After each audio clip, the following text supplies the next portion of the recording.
तो मैं अब सोल्यूशन के बारे में बात करूंगा। सोल्यूशन क्या है कि आपको जो अनफ्रेंडली बैक्टीरिया है उनको रिप्लेस करना है फ्रेंडली बैक्टीरिया के साथ। प्रॉब्लम सॉल्व हो गई। अब बेसिक क्वेश्चन आता है कि करें कैसे इस चीज को। साइंस का आंसर है इसके लिए, और साइंस कहता है कि इसको 2 दिन के अंदर किया जा सकता है।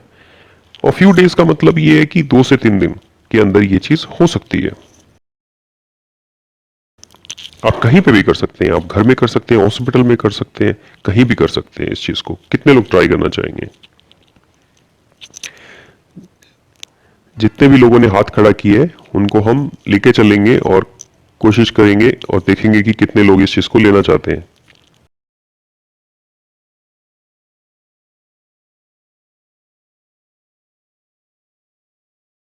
नाम है FMT। ये 2013 में इंट्रोड्यूस हुई है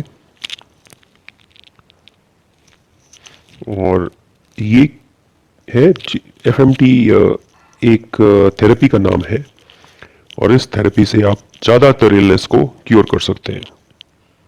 हाइपरटेंशन, ओबेसिटी, डायबिटीज, जो भी माइक्रोब से डिजीज आई हैं, और उन माइक्रोब्स की पॉपुलेशन को जब हम रिप्लेस करेंगे, जो कि कुछ दिन लगेंगे, और ये वो काफी कॉस्ट इफेक्टिव है, और उससे ये हल भी हो जाएगा।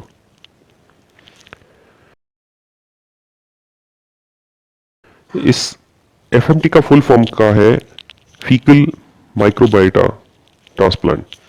इसका मतलब क्या है कि आपको एक हेल्दी डोनर लेना पड़ेगा और उसकी उस डोनर की स्टूल को यानी मल को लेना पड़ेगा, और वो डोनर हेल्दी होना चाहिए, और उस मल को लेके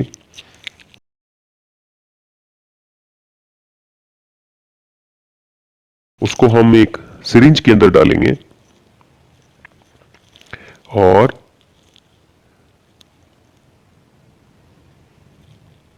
इसको या तो नाक से या मुंह से या एनस से, और मैं आपको ये स्टेप बाय स्टेप समझाने की कोशिश करता हूं। पहले आपको डोनर ढूंढना पड़ेगा, और कितने लोग तैयार हैं इस चीज के लिए? 1-2 लोग हैं।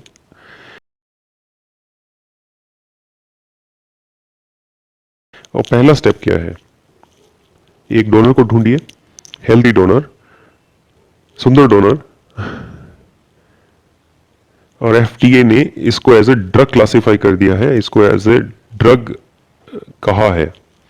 कि क्यों? क्योंकि ये एक ड्रग है, इसका मतलब कि ये केमिस्ट शॉप पे भी बिक सकता है, और आपकी डिजीज के हिसाब से आपको किस तरह का मल जो है वो सूट करेगा, वो मैच किया जा सकता है, और इसको शायद कमर्शियली भी लॉन्च किया जाएगा।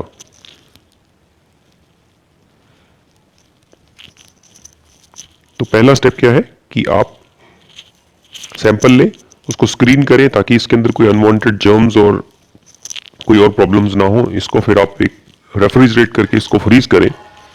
अब इसको पेट के अंदर प्लांट किया जा सकता है। इसको एनिमा की तरह से किया जा सकता है, कोलोनोस्कोपी के तरीके किया जा सकता है, इसको पेट में मुंह से भी डाला जा सकता है, या किसी और भी तरीके से डाला जा सकता है, और इसको बोलते हैं FMT। और ये काफी डिजीज सिस्टम में हेल्प करता है कुछ ही दिनों के अंदर अंदर।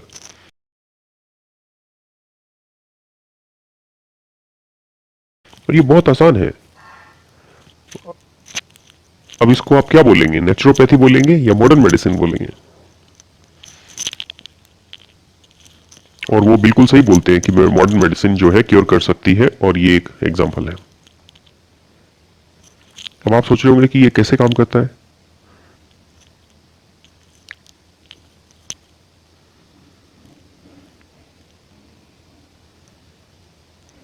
तो सब लोग तो इसको करना नहीं चाहेंगे, तो इसका अल्टरनेट क्या है? और मैं आपको 2 सॉल्यूशन दूंगा। यहां मैं आपको एक और सॉल्यूशन देना चाहूंगा, और वो ज्यादा आसान है।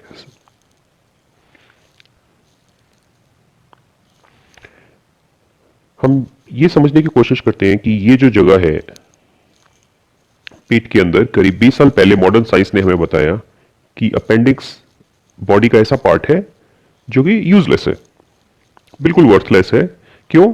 क्योंकि अगर हम इसको काट दें तो भी इंसान को किसी भी तरह की कोई दिक्कत नहीं होती।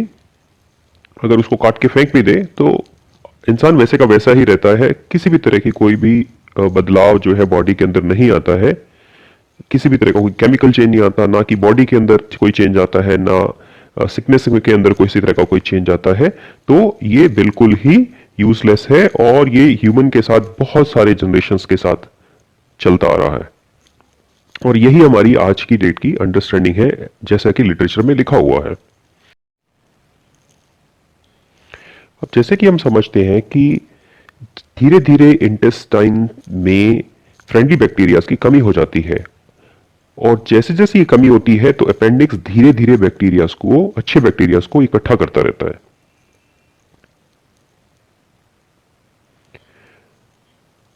और अगर हम बॉडी को सही न्यूट्रिशन दें इंटेस्टाइन के थ्रू, तो 1000 जनरेशन लगती है माइक्रोब की, उससे रेजिस्टेंट बैक्टीरिया जो है वो फ्रेंडली बैक्टीरिया में कन्वर्ट हो जाते हैं। कितनी जनरेशंस? 1000 जनरेशंस। एक जनरेशन के अंदर रेजिस्टेंट बैक्टीरिया जो है वो फ्रेंडली बैक्टीरिया में कन्वर्ट हो जाते हैं। क्यों? क्योंकि फ्रेंडली बैक्टीरिया का रिजर्व जो है वो अपेंडिक्स के अंदर ऑलरेडी है, चाहे वो थोड़ी क्वांटिटी में ही है, पर वो वहां पर है। सिर्फ हमें न्यूट्रिशन फूड खाना है, वो फूड जो कि रेजिस्टेंट बैक्टीरिया नहीं खाता है। और होगा क्या कि वो मर जाएंगे, और जैसे ही उनकी पॉपुलेशन रिड्यूस होगी, टोटल अमाउंट ऑफ पॉपुलेशन जो है वो बैक्टीरिया का कांस्टेंट होना चाहिए, तो उससे होगा क्या? उससे जो अपेंडिक्स के अंदर जो फ्रेंडली बैक्टीरिया है वो मल्टीप्लाई होना शुरू हो जाएंगे। क्यों? क्योंकि उनको जगह मिलेगी ग्रो करने की। बहुत सिंपल है, बहुत आसान है ये। और 1000 जनरेशन क्रॉस करने में कितना टाइम लगेगा? एक दिन में कितनी जनरेशन जाती हैं? 300। तो 3 से 4 दिन के अंदर ये चेंज हो जाता है। कुछ भी हो पास्ट में, कोई फर्क नहीं पड़ता कि पास्ट में क्या हुआ हो आपके साथ, 3 से 4 दिन के अंदर ये चेंज हो जाते हैं। और 3 से 4 दिन के अंदर आपका सेकंड ब्रेन जो है पूरा का पूरे तरह से बदल जाएगा। और ये इतना ही आसान है जितना मैं बता रहा हूं। आपको सिर्फ ये करना है कि अगले कुछ दिन के लिए आपको ये इंश्योर करना है कि रेजिस्टेंट बैक्टीरियाज जो है वो आपकी बॉडी से खत्म हो जाए। उनको ऐसा कोई भी खाना नहीं देना है जो उनको चाहिए, तो धीरे धीरे वो अपने आप मर जाएंगे। और फ्रेंडली बैक्टीरिया को जो खाना चाहिए वो खाना आप दीजिए जो उनको पसंद है, और वो उस एनवायरनमेंट में बढ़ने शुरू हो जाएंगे। और 4 दिन के अंदर उनकी 1000 जनरेशन क्रॉस कर जाएंगी। पूरा माइक्रोबायोटा जो है वो आपकी इंटेस्टाइन के अंदर चेंज हो जाएगा, आपका ब्लड प्रेशर नॉर्मल हो जाएगा, कोलेस्ट्रॉल नॉर्मल हो जाएगा, पेन आपका चला जाएगा। अगर आपके फैट है तो फैट आपका ठीक होना शुरू हो जाएगा। और 1 महीने के अंदर अंदर आपका 10% के आसपास वेट घट सकता है, आपके ट्यूमर घट सकते हैं, और आप धीरे धीरे खुद नोटिस करना शुरू करेंगे कि बदलाव आना शुरू हो गया है। अब सिर्फ एक ही रूल है इसका कि 3-4 दिन के लिए आपको रेजिस्टेंट बैक्टीरिया को खत्म करना है। तो वैसा खाना नहीं खाना जो रेजिस्टेंट बैक्टीरिया को पसंद है। ये ही सबसे ज्यादा जरूरी चीज है समझने के लिए। खाना जो फ्रेंडली बैक्टीरिया को पसंद है इसको बोलते हैं प्रीबायोटिक्स। ध्यान रखिएगा, फ्रेंडली बैक्टीरिया को एक ही चीज पसंद है मोस्टली, वो है प्रीबायोटिक्स। और यही खाना है जो रेजिस्टेंट बैक्टीरिया को पसंद नहीं है। तो इससे दो पर्पस सॉल्व होते हैं। फ्रेंडली बैक्टीरिया को पसंद कर आता है और वो ग्रो करेंगे, और अनफ्रेंडली बैक्टीरिया को ये पसंद नहीं है तो वो मरेंगे। क्या आपने प्रोबायोटिक्स का नाम सुना है? मैंने कहा प्रीबायोटिक्स। प्रोबायोटिक्स नाम की कोई चीज नहीं है। प्रोबायोटिक जो है वो एक मार्केटिंग टर्म है। कोई भी प्रोबायोटिक प्रोडक्ट का नाम बताइए। आप बहुत सारी टेलीविजन एड्स देखते हैं। याकुल्ट प्रोबायोटिक्स, बट सिर्फ एड ही अच्छी है, ऐसा कुछ नहीं है। प्रोबायोटिक्स नाम की कोई चीज नहीं होती, क्योंकि प्रोबायोटिक्स का मतलब है फ्रेंडली बैक्टीरिया। लेकिन अगर हम इस प्रोडक्ट की बात करें, एक बॉटल के अंदर ये आता है, और बॉटल के अंदर जब ये पैक होता है तो उस बॉटल के अंदर ऑक्सीजन डेफिशिएंसी हो जाती है, और फ्रेंडली बैक्टीरिया जो है वो जहां ऑक्सीजन नहीं होती वहां पे वो ग्रो नहीं कर सकते।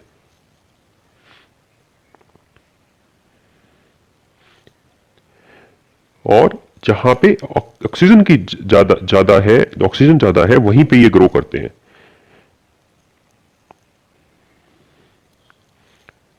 प्रोबायोटिक्स नाम की कोई चीज नहीं है रियलिटी में, ये एक्चुअली है प्रीबायोटिक्स।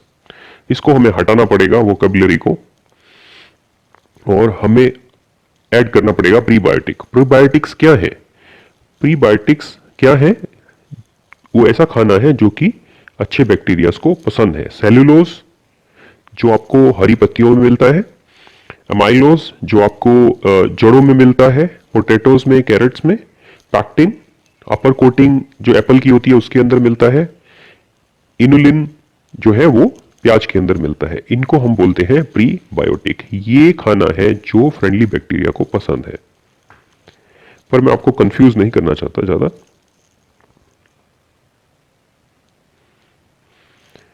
इतने कॉम्प्लिकेट नाम को याद रखना बहुत मुश्किल है, तो मैं आपको एक सिंपल नाम देता हूं, फाइबर। खाना जिसके अंदर फाइबर है, खाना जिसके अंदर भी फाइबर है, फाइबर ही प्रीबायोटिक है। टेक्निकली अगर आप बात करना चाहें तो आप कहेंगे प्रीबायोटिक्स, लेकिन रियलिटी में आप उसको फाइबर भी कह सकते हैं। अगली स्लाइड सबसे ज्यादा इंपॉर्टेंट स्लाइड है। रिफाइंड खाना क्या है? रिफाइंड खाना क्या है? कोई भी खाना लीजिए, उसमें से फाइबर हटा दीजिए और वो रिफाइंड फूड बन जाता है। तो आप सोचिए, अब रिफाइंड फूड किसके लिए है? फ्रेंडली बैक्टीरिया के लिए या अनफ्रेंडली बैक्टीरिया के लिए? सो रिफाइंड फूड खाना जो है वो रेजिस्टेंट बैक्टीरिया का है, जो फाइबर है वो फ्रेंडली बैक्टीरिया का है। अभी हम क्या कर रहे हैं पिछले कई सालों से कि हम फ्रेंडली बैक्टीरिया का जो खाना है वो हम फेंक रहे हैं, और जो खाना जो बचा हुआ है वो खाना हम खा रहे हैं, और उससे हो क्या रहा है? Diabetes, cancer, hypertension. तो जितना ज्यादा हम रिफाइंड फूड खाते हैं, कम फाइबर खाते हैं, कम फ्रेंडली बैक्टीरिया होते हैं और रेजिस्टेंट बैक्टीरिया ज्यादा होते हैं। बहुत सिंपल फॉर्मूला है।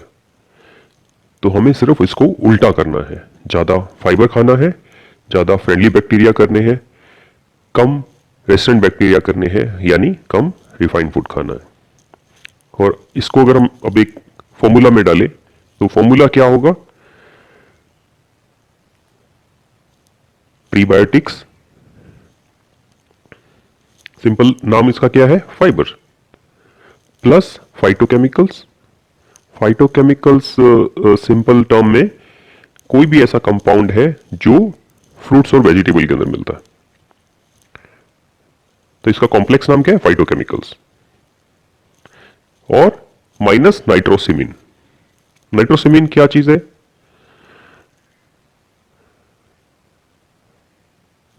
और इसको अगर हम सिंपल लैंग्वेज में बोले तो ये कुछ इस तरह से है। एनिमल प्रोटीन या टोबैको, ये कुछ ऐसा केमिकल क्रिएट करता है जिसको हम बोलते हैं नाइट्रोसामिन। फाइटोकेमिकल्स जो कंपाउंड है वो सिर्फ वेजिटेबल्स और फ्रूट्स के अंदर मिलता है। तो फॉर्मूला क्या बनना हमारा? Prebiotics plus phytochemicals minus nitrosamine. अगर हम ये कुछ दिन के लिए करें तो हम अपने सेकंड ब्रेन को बदल सकते हैं कुछ ही दिनों के अंदर।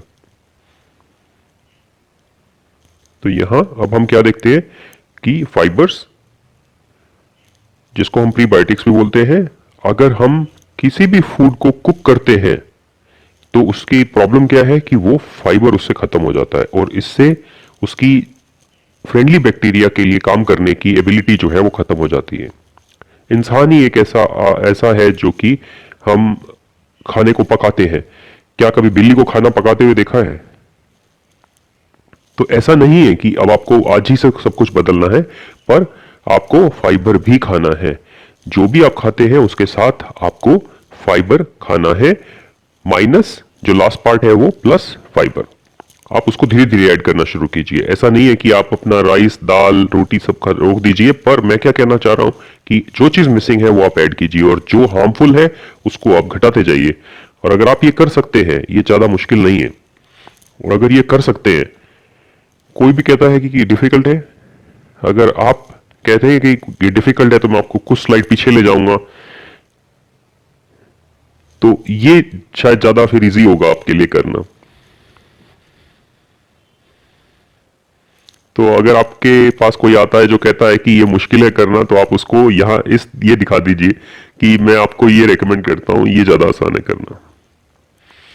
तो अगर आप इस बारे में सोचें तो ये देखने में ज्यादा आसान लगता है।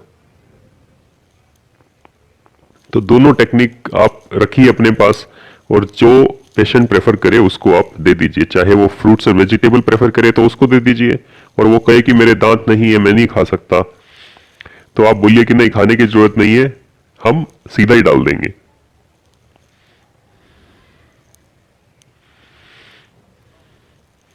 हम एक किसी भी इंसान को हील कर सकते हैं, क्योर कर सकते हैं, लेकिन हम माइंडसेट को कैसे बदल सकते हैं, माइंडसेट को कैसे क्योर कर सकते हैं? बॉडी को बदला जा सकता है 3-4 दिन 5 दिन 10 दिन के अंदर, लेकिन चेंज जो है वो माइंड से शुरू होती है।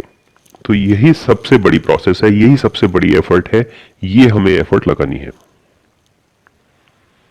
तो इन सारे प्रिंसिपल्स को दिमाग में रखते हुए पिछले 5 साल के अंदर मैंने एक ऐसा डाइट प्लान बनाया है जो कि सबसे ज्यादा काम करता है, सबसे अच्छी तरह से काम करता है, और इसको हम बोलते हैं DIP diet.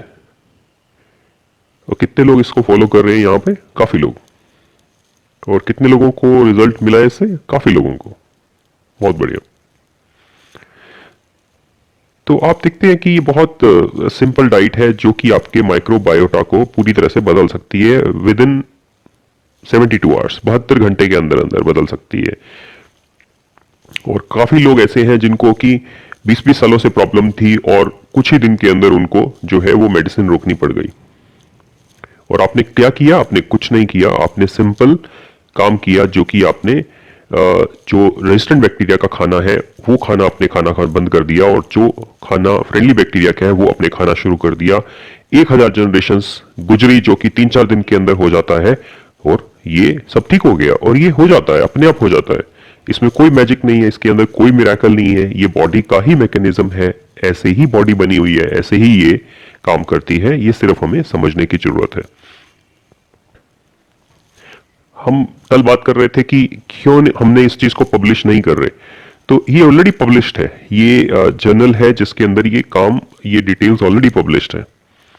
Journal of metabolic syndrome, इसमें मैंने प्रेजेंटेशन दी थी लंदन के अंदर ऐसे ही कॉन्फ्रेंस में, लेकिन स्पॉन्सर ने मुझे मिडिल ऑफ द प्रेजेंटेशन के बीच में उन्होंने मुझे हटा दिया वहां से। लेकिन फिर भी मैंने किसी तरीके से अपने पेपर को मैंने जर्नल के अंदर पब्लिश किया। तो ये कंप्लीट एविडेंस बेस्ड है, अब ये पूरा प्रूफ है इसके लिए। और जो भी डाइट मैं बता रहा हूं, जो भी जिन लोगों के लिए भी ये डाइट नहीं है, तो ये वो लोग भी इस डाइट को फॉलो कर सकते हैं। मैं इसको DIP क्यों बोलता हूं डाइट, मैं ब्रीफ में आपको समझाता हूं ये। तो कितने लोगों को यहाँ पे DIP डाइट के बारे में पता है? तो काफी लोगों को शायद ऑलरेडी पता है, तो इसीलिए मैं यहाँ पे शॉर्ट में आपको समझा देता हूं। DIP डाइट स्टेप 1 क्या है? 4 तरह के फ्रूट्स दोपहर के 12 बजे तक आपको लेने हैं। आपको सिर्फ और सिर्फ फ्रूट्स खाने हैं, 4 तरह के फ्रूट्स दोपहर के 12 बजे तक। और कितना अमाउंट खाना है, वो अमाउंट जो है वो आपके बॉडी वेट इंटू 10, मेरे केस में जैसे 70 किलो वजन है तो 700 ग्राम मुझे कम से कम खाना है। ये मिनिमम क्वांटिटी है। इससे ज़्यादा आप खा सकते हैं, डबल ट्रिपल खा सकते हैं, वो आपके ऊपर है। लेकिन अगर आप 700 ग्राम से कम खाएंगे तो ये खाना है। अगर आप 700 ग्राम से ज़्यादा खाएंगे तो आपके लिए खाना है प्लस मेडिसिन है। तो ये स्टेप 1 है। स्टेप 2 क्या है? जब भी आप लंच और डिनर के लिए बैठे तो हमेशा 2 प्लेट रखें, प्लेट 1, प्लेट 2। प्लेट 2 क्या है? प्लेट 2 आपका जो भी फेवरेट फूड है, जो भी आपका फेवरेट खाना है, पास्ता है, राइस है, जो भी चीज़ है, जितनी भी क्वांटिटी में आपको खानी है वो आप प्लेट 2 में रखें। लेकिन उससे पहले आपको पहले प्लेट 1 खानी पड़ेगी, जो कि खाना है फ्रेंडली बैक्टीरिया के लिए। और वो क्या है? वो है 4 तरह की रॉ वेजिटेबल। रॉ क्यों? क्योंकि रॉ ही ऐसा है जिसके अंदर प्रीबायोटिक्स है और कुक करने के बाद फाइबर चला जाता है, तो इसीलिए रॉ वेजिटेबल खानी है। और इसके लिए अमाउंट बहुत ज्यादा जरूरी है। और अमाउंट कितना है? मुझे 1.4 किलोग्राम बैक्टीरिया को खाना खिलाना है, तो मुझे कितना खाना खाना पड़ेगा? मुझे इतना खाना खाना पड़ेगा जो उनके लिए सफिशिएंट हो। तो कितना खाना पड़ेगा? Body weight into 5। तो मेरे केस में ये करीब 350 ग्राम हुआ। और ये काफी है मेरे फ्रेंडली बैक्टीरिया को खिलाने के लिए। और एक बार मैंने अगर अपने बैक्टीरिया को खाना खिला दिया तो अब मुझे अपने टेस्ट बड्स को खाना खिलाने की जरूरत है। तो सारी जिंदगी हम जो है अपनी जीभ को खुश रखने की कोशिश करते हैं, इसीलिए कोई टंग डिजीज नहीं है। किसी की भी टंग बीमार रहती है? नहीं रहती है। क्यों? क्योंकि हम टंग को खुश रखते हैं, जीभ को खुश रखते हैं, और बॉडी को हम जो है नाराज रखते हैं, और बॉडी ही हमारी बीमार रहती है। तो आप अपनी जीभ को भी खुश रख सकते हैं, लेकिन सबसे पहले आपको फ्रेंडली बैक्टीरिया को खुश करना है। पहले फ्रेंडली बैक्टीरिया को खुश खिलाइए, उसके बाद फिर आप अपनी जीभ के लिए खा सकते हैं जो आप खाना चाहें, लेकिन पहले बैक्टीरियाज को, फ्रेंडली बैक्टीरियाज को खिलाने के बाद। तो कुछ लोग पूछते हैं कि क्या पहले मैं प्लेट 2 खा सकता हूं? नहीं, पहले आपकी रिस्पॉन्सिबिलिटी है जो छोटे ऑर्गेनिजम्स हैं आपकी बॉडी में, फ्रेंडली बैक्टीरिया हैं, पहले उनको खिलाइए, फिर आप दूसरी प्लेट खाइए। और थर्ड स्टेप इस डाइट का क्या है कि अवॉइड कीजिए packed food, refined food, dairy food, कोई भी न्यूट्रिशनल सप्लीमेंट, कोई भी जो चीज पैक्ड है, किसी भी तरह की मेडिकेशन है, और कभी भी 8 बजे के बाद नहीं खाना है।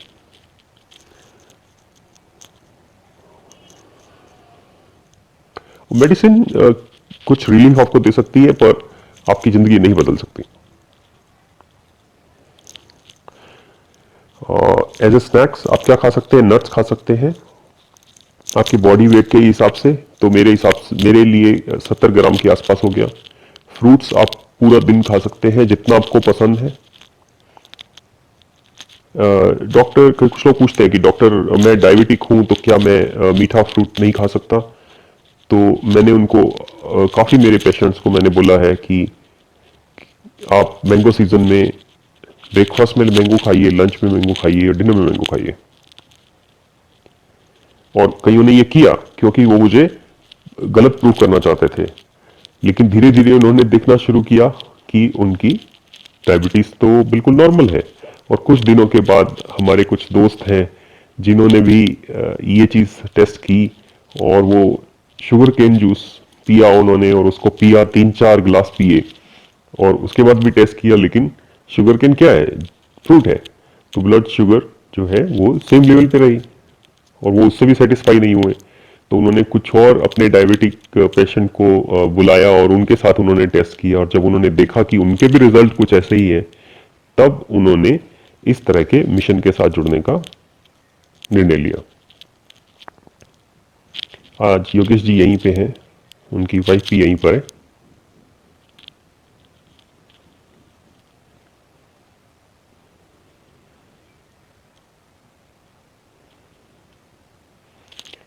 ये जो है वो डीआईपी डाइट है, और पहले 2 से 3 दिन के अंदर अंदर आप देखेंगे कि ब्लड शुगर कम होना शुरू हो गई, ब्लड प्रेशर कम होना शुरू हो गया विद इन 3 to 7 डेज, और ब्लड कोलेस्ट्रॉल जो है 24 घंटे के अंदर अंदर ठीक होगा, और बॉडी वेट जो है वो आपका कंट्रोल होना शुरू होगा। और ये वो चीजें हैं जो आपकी कम हो जाएंगी, और कुछ चीजें हैं जो कि ऊपर हो जाएंगी, जो कि एनर्जी है, आपकी न्यूट्रिशन है। और ये कितनी देर में हुआ? 1000 जनरेशन बैक्टीरियाज की जो क्रॉस हो गई हैं 3-4 दिन के अंदर। साइंटिफिक एक्सप्लेनेशन देता हूं, अगर आप साइंस पार्ट समझने की कोशिश करेंगे तो 99% जो केमिकल्स हैं बॉडी के अंदर, वो जो हमारे पेट के अंदर माइक्रोबायोटा है वो प्रोड्यूस करते हैं। करीब 4200 तरह की डिफरेंट केमिकल रिएक्शंस हमारी बॉडी के अंदर होती हैं, जिसमें से करीब 4100 से ज्यादा जो रिएक्शंस हैं वो माइक्रोबायोटा के द्वारा ही होती हैं। और अगर हम 1.4 किलो माइक्रोबायोटा को पेट से बाहर निकाल दें तो वो रिएक्शंस 99% रिएक्शंस जो है वो नहीं होंगी बॉडी के अंदर। ये जानवरों के ऊपर इस तरह का टेस्ट हुआ, इंसान के ऊपर ऐसे टेस्ट नहीं हो सकते। तो उसके अंदर ये चीज देखी गई कि 99% जो केमिकल रिएक्शंस है वो बॉडी के अंदर नहीं हो पाई, सिर्फ 1% हो पाई। तो अब आप समझ सकते हैं इससे कि बॉडी कुछ तरह के हार्मोन्स प्रोड्यूस करती है या नहीं कर पाती है। तो इसके पीछे किसका कंट्रीब्यूशन है? ये बैक्टीरिया का कंट्रीब्यूशन है, जो हमारे पेट के अंदर बैक्टीरियाज है। तो अब आप समझ सकते हैं कि आपकी बॉडी का जो भी मेटाबॉलिज्म है, चाहे आप उसको इलनेस बोले या कुछ भी बोले, वो केमिकल रिएक्शंस के कारण है। और इसकी रिस्पॉन्सिबिलिटी किसके ऊपर है? वो केमिकल रिएक्शंस के ऊपर है, माइक्रोबायोटा के ऊपर है। और अब किस्मत से आपके पास 2 तरीके हैं अपने गट बैक्टीरियाज को चेंज करने के लिए, अपने पेट के बैक्टीरियाज को चेंज करने के लिए।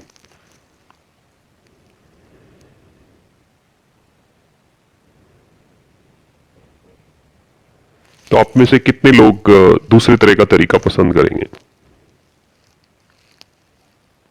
तो नेक्स्ट टाइम जब भी आप नेचुरोपैथी की प्रैक्टिस करें तो आप पहले किसी को भी एक्सप्लेन कीजिए, एफएमटी एक्सप्लेन कीजिए। तो उससे होगा क्या? उससे लोग कहेंगे कि आप कुछ भी कहेंगे तो मैं वो करूंगा, और जब वो लाइन पे आ जाए तो आप कहेंगे कि ओके, अब आप डीआईपी डाइट को फॉलो कीजिए।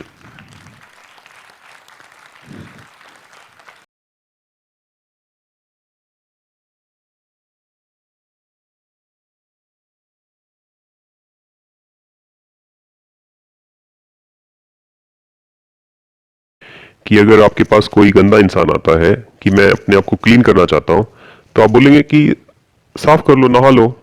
और अगर वो कहेगा कि मैं कितने दिन नहाऊं, तो आप उनको बोलना पड़ेगा कि आप रोज नहाएं, तभी आप साफ रहेंगे। तो मैं आपको कहना क्या चाह रहा हूं कि आपको अपना माइंडसेट बदलना पड़ेगा, तभी आपकी बॉडी का हील होना शुरू होगा। अभी तक मैंने आपको समझाया कि साइंस कैसे काम करती है, बॉडी कैसे काम करती है, और ये कितना आसान है इसको बदलना। अगर आप जिंदा हैं और अगर आप खा सकते हैं तो आप अपने आप को ठीक कर सकते हैं।